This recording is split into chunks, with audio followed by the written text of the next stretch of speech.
Selamat bertemu kembali di dalam pembelajaran sejarah Indonesia kelas 10 dengan materi konsepnya adalah dasar ilmu sejarah. Di sini kita akan berbicara mengenai berpikir diakronik dan atau kronologi dan sinkronik.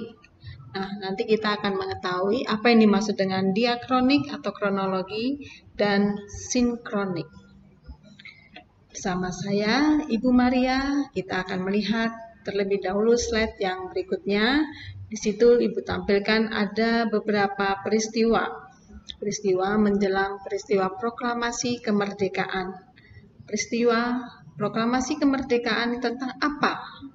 Nah, di situ ada ditampilkan beberapa peristiwanya. Yang pertama itu adalah tentang pembacaan tentang proklamasi kemerdekaan. Nah, kemudian setelah itu doa, ya. Nah, nanti kita akan lihat melalui tayangan itu apa saja yang dilakukan terlebih dahulu sebelum terjadinya proklamasi kemerdekaan. Itu akan menjadi tugas bagi kalian untuk mengurutkan peristiwa-peristiwa tersebut.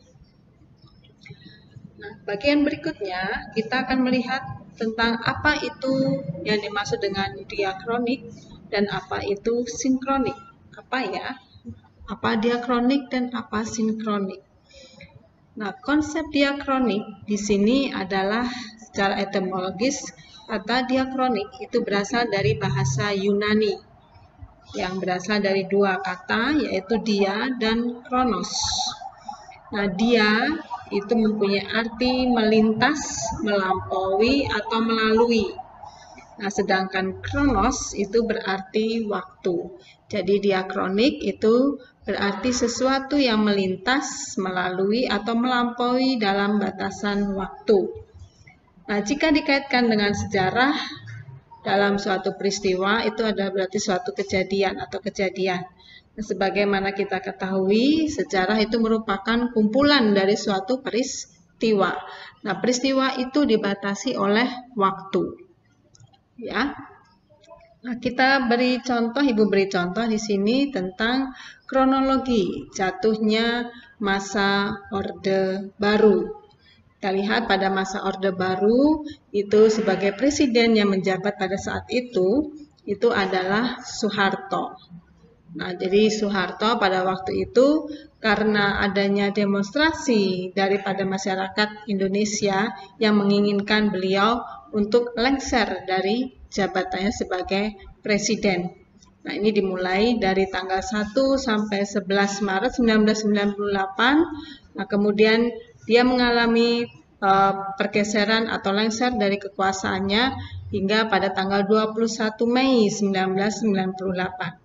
Nah, jadi ini urutan-urutan terjadinya peristiwa-peristiwa tersebut yang bisa nanti kalian lihat, ya, kalian pelajari, di mana di situ mulai dari dia mengalami peristiwa setelah menjabat sebagai presiden atau dilantik menjadi presiden kembali, kemudian akhirnya pada tanggal 21 Mei 1998 dia mengalami kejatuhan atau lengser dari masa jabatannya.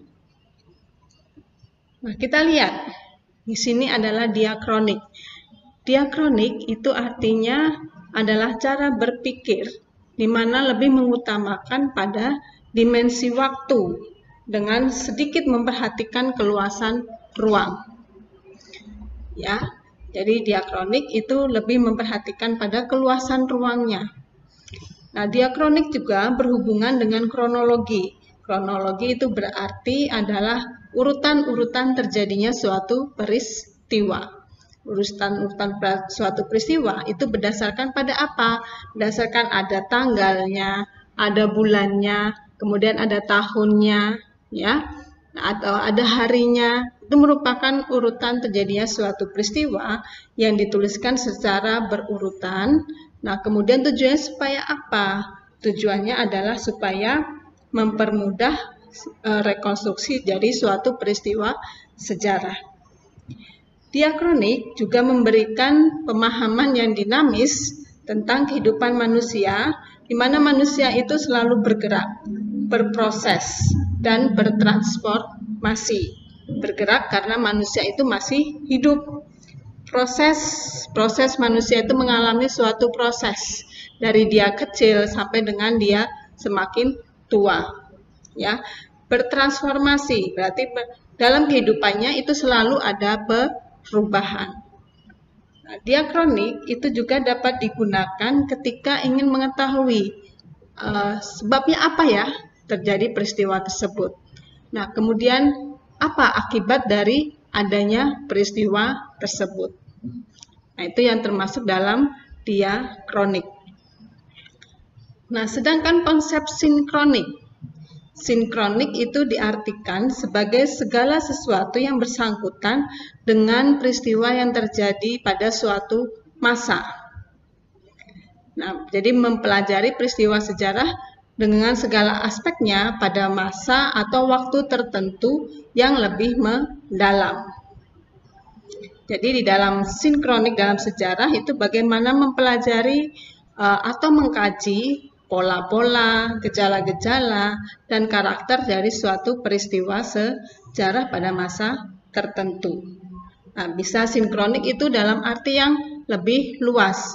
Bisa mempelajari hubungannya dengan pelajaran geografi, hubungannya dengan pelajaran ekonomi, hubungannya dengan pelajaran sosiologi.